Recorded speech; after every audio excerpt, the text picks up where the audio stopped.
Ever wondered how to navigate all of life's challenges with unwavering faith? Well, join me as we dive into this week's inspiring themes of protection and sacrifice, exploring the comforting embrace of the Good Shepherd who leads us through the valleys of life. Hey there, Shannon here with Catholic Carolina Mom. If you're new to my page, thank you so much for being here and welcome.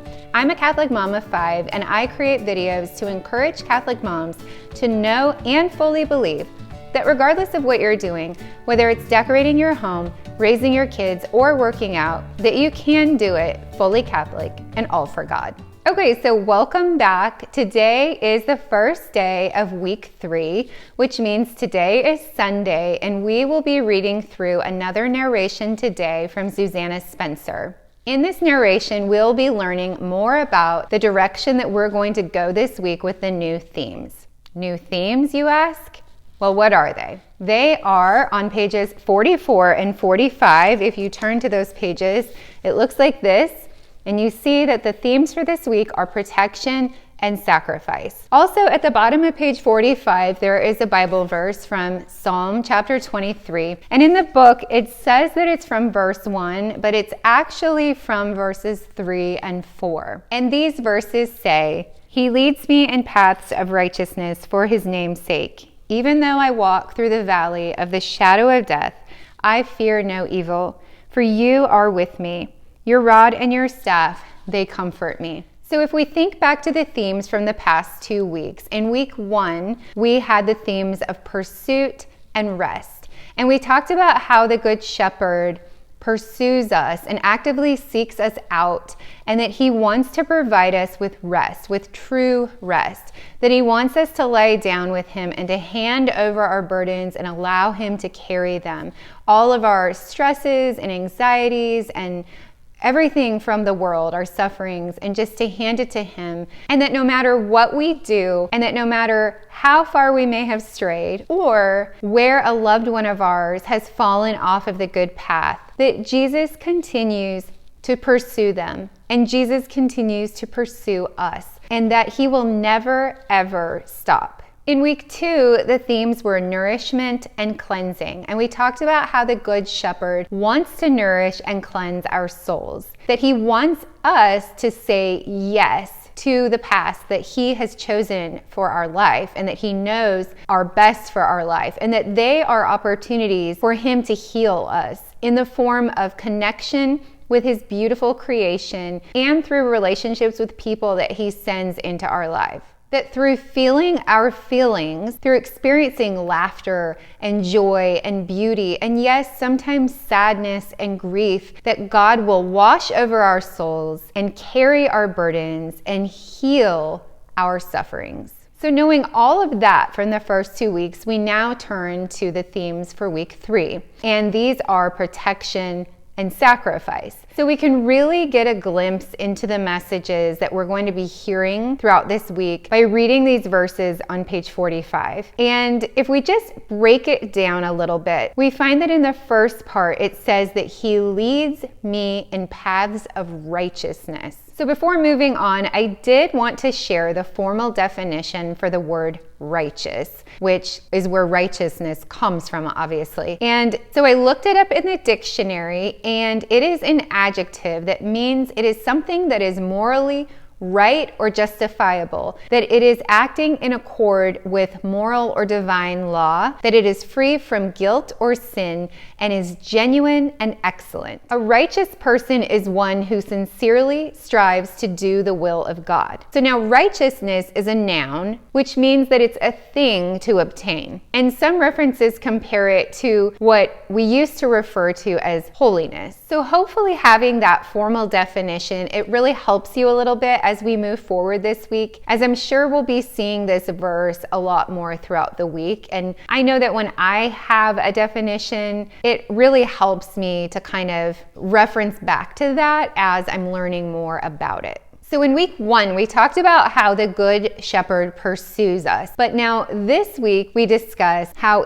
he not only pursues us, but then he turns around and leads us. He doesn't just lead us blindly though, so you don't ever have to worry about where he's taking you, because the Good Shepherd has at heart the good of his flock, and he leads down paths that are just right for you and just right for me. Remember that he knows every hair on your head. He knows just what you need, and he wants to keep you safe. And so if you follow him, if you follow where he leads you, and you take those paths that he invites you on, then no matter how difficult or long or windy the path may be, that even in the dark, dark valleys of sadness and grief and doubt and every trial or suffering that you could possibly imagine, that you will be safe because the Lord is leading you and is always close to you. Even though the path can get scary and dark sometimes, and at times you can feel so alone,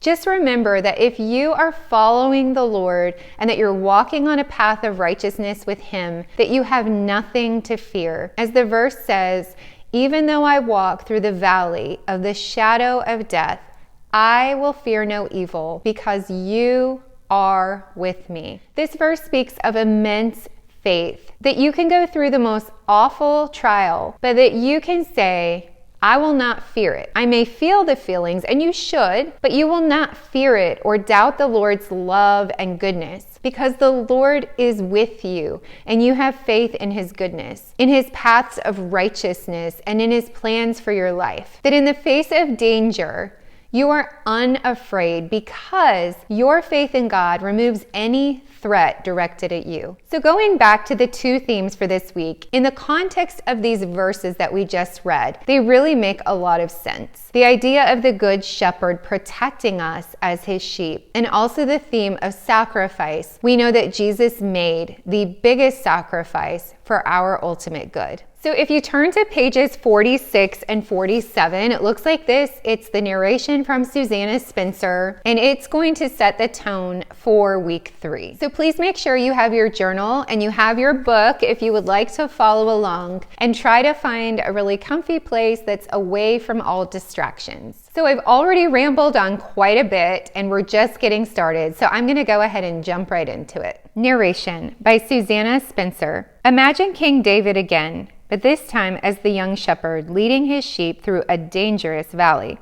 A lion leaps out of the brush and grabs a small lamb, but immediately the shepherd is there, swiftly flinging a rock with his sling and then striking the beast with his staff until it is dead. He then takes the injured lamb and wraps up its wounds. As he continues with his flock, a bear leaps out towards them, but this good shepherd immediately defends his sheep with his staff, and the bear limps off, defeated. He does not fear the valley of the shadow of death when he guards his sheep, or later in his life when he faces the giant Goliath in single combat, because he knows who his shepherd is. The Lord who delivered me from the paw of the lion and from the paw of the bear will deliver me. David prefigured our good shepherd, who became incarnate so that he could save us for all eternity by laying down his life for us. He came to protect us even when the hireling ran away in the face of the lion, bear, or wolf. Our good shepherd wants to bring his healing light to the shadows of things in our past that have hurt us, the great sufferings we face, or even our daily mundane lives that often feel like the valley of the shadow of death. He will stay at our side as we go there. His love can penetrate even the darkest valley. As we walk through the valleys of this life, we will encounter suffering, but our good shepherd suffers with us. He came to redeem our suffering so that every time we suffer, we can experience his redemptive love, and he will one day turn all of our suffering into joy. No evil can take this truth away from us if we stay close to our Good Shepherd. In this third week of Advent, consider how the Good Shepherd has laid down his life for us. He became a man for this very reason. We have found rest and consolation in this suffering shepherd. Now he wants to lead us from our restful pasture. We have received his healing, and now we must share his love with others who are like sheep without a shepherd. In him, we are both sheep and shepherds. He asks us to allow him to work through us to draw others to him. Close your eyes and ask Him to allow you to feel His presence within you and beside you as you go along the way. Ask Him when you need to recall your mind and heart to the lonely place of dwelling with the Trinity within your soul. When we go out, He is at our side. When we return to our pastures, He is there. His love will always find us. Okay, so in the first paragraph, Susanna wants you to imagine King David as this young shepherd who's leading his sheep through this pretty scary valley, and it's very dangerous. And so while they're walking along, this lion jumps out and grabs the small lamb. But then what happens? Well, immediately the shepherd is there, it tells us. Not later that day or a few days later, but immediately the shepherd rescues the little lamb from the lion. Now notice that the shepherd didn't completely spare the lamb of any suffering, and that he didn't keep him away from the danger. He allowed the lamb to experience the scary situation and suffering, but the shepherd was with the lamb through it all and jumped in immediately, right away, and protected it. In fact, it says that he then swiftly flung a rock with his sling and then struck the beast with his staff until it was dead. So he rushed to protect the lamb, and then he fought and killed the lion who had attacked it. But it doesn't stop there. The shepherd then takes the injured lamb and he wraps up his wounds. So not only did the shepherd lead the sheep, walking with them through the journey, and not only did the shepherd rush in at the first sign of danger and the first suffering of the lamb, right when he started experiencing the suffering, immediately the shepherd was there. Not only all of that, but then he cared for the little lamb, wrapping up its wounds. I love the next line, how it says, as he continues with his flock, a bear leaps out towards them, but this good shepherd immediately defends his sheep with his staff, and the bear limps off, defeated. This really shows a vivid picture, doesn't it, of how, yes, sometimes God allows sufferings to come into our life, but He is there through it all, and He will protect us and defend us. And in fact, He does do that. But other times, like in the instance with the bear, He protects us from the suffering completely and doesn't even allow it to come. And it says that when a bear leapt out at the sheep, that He, the good shepherd, immediately defended his sheep with his staff. And so the bear limped off, completely defeated. Now maybe the sheep were aware that the shepherd had protected them and fought for them again, right? I mean, he'd already done that with the lion. Now he fought the bear. Or maybe they were completely unaware that the good shepherd had fought this battle for them to keep them safe. The same is true for us. Many times in our lives, the good shepherd keeps us safe and fights battles for us that we know nothing about. Maybe it's not answering our prayer in the way that we wanted it answered, or maybe it's not keeping us from a certain trial and allowing us to go through that. These are ways that God protects us and keeps us safe, but we don't always recognize it in the moment and at that time. And it's only later on, as we reflect back on that time of our life when we thought it was this awful, awful thing and we questioned God and we didn't understand it, but looking back years later, we can finally see what God was doing through that suffering and how He was protecting us and keeping us safe. And we say in prayer at that time, God, I see what you were doing there. I see that you loved me so much and you protected me and you kept me safe. And you are so good. Thank you for protecting me. Thank you for loving me that much. But other times we don't see it and we don't understand, even years later. But rest assured that one day you will understand when you're face to face with God and you can ask Him all the questions and you will get your answers. And God will show you all the times that He fought for you and protected you and kept you safe.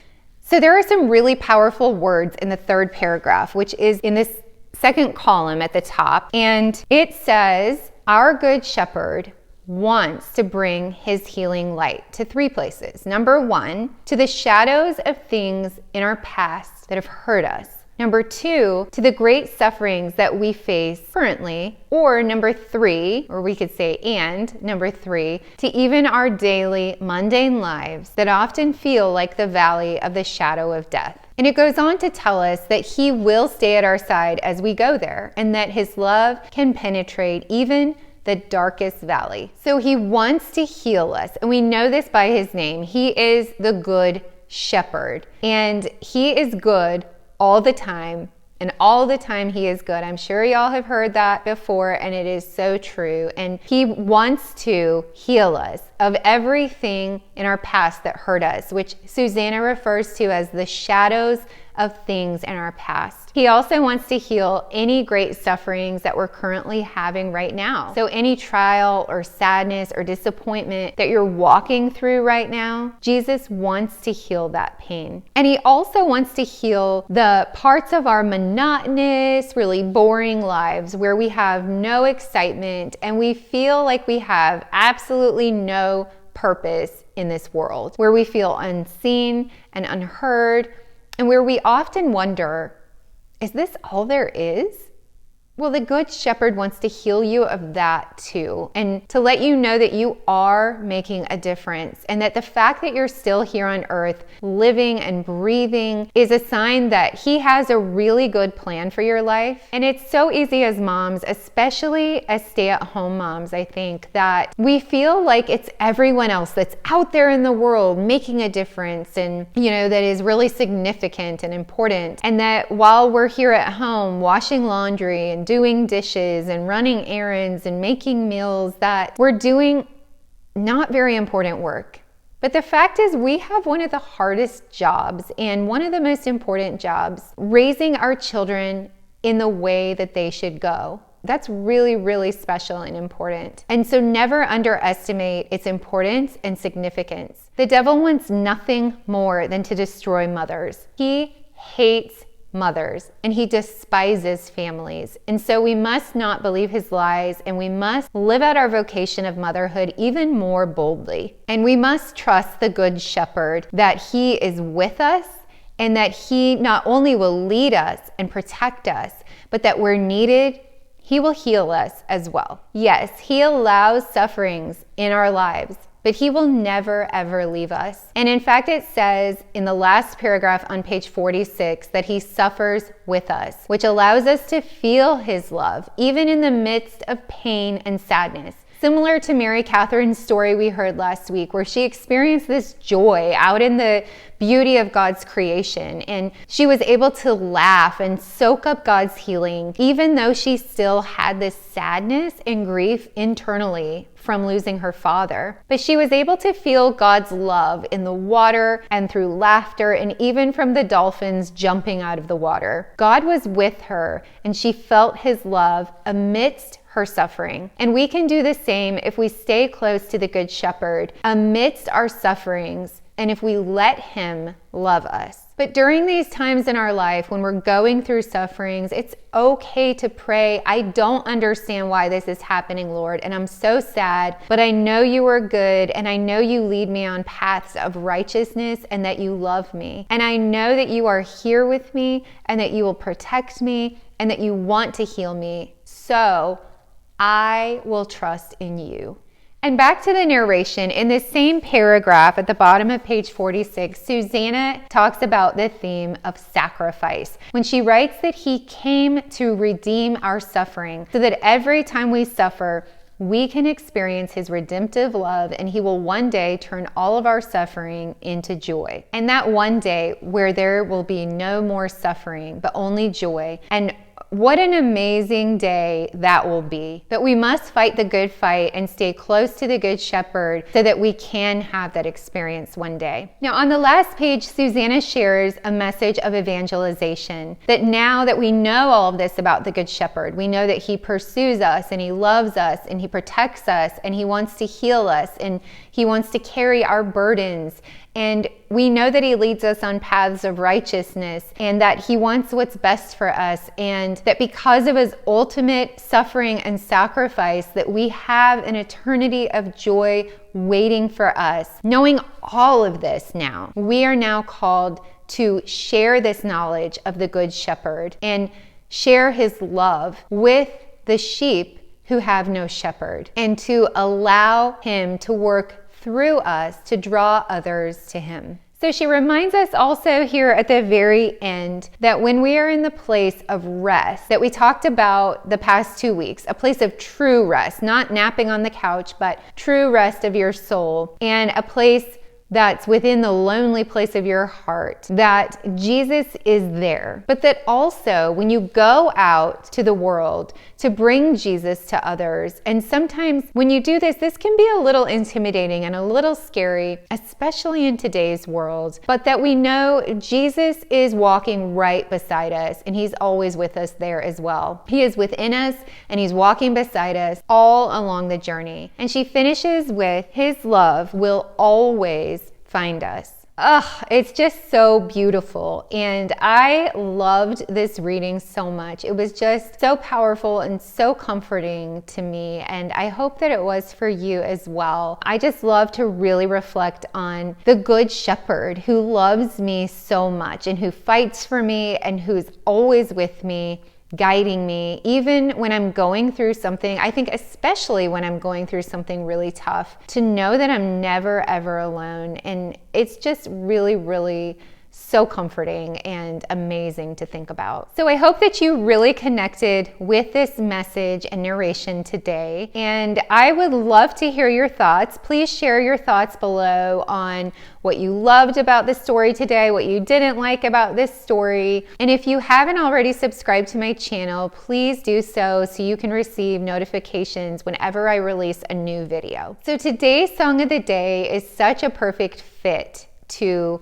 what we talked about today in this narration. And the lyrics really reflect the reassurance and healing that come from God in times of difficulty, reinforcing the idea of God as protector and healer. The lyrics also speak about choosing God and then responding to his call and following his lead. So giving those yeses that we talked about. And also it sings about having a deep, deep trust in God and a willingness to share his love with others. It's such a beautiful song, and I love the emotion you can really feel in this song. And literally every time I hear it, I get tears in my eyes. It is that good. So it's by a band called SongLab, and it features Seph, Schlueter. I'm not sure if I'm saying that right, but that's my best guess at it. And the song is called Hero. And again, it's just amazing. I stumbled across it somehow, I don't even know how, and I love it. It's one of my favorites on repeat. So please check it out at the link down below and let me know how you like it. And thanks so much for being here today. I cannot wait to see you tomorrow, but until then, remember that whether you're decorating your home, raising your kids, or working out, that you can do it fully Catholic and all for God. Blessings to you, Catholic Mom. See you next time.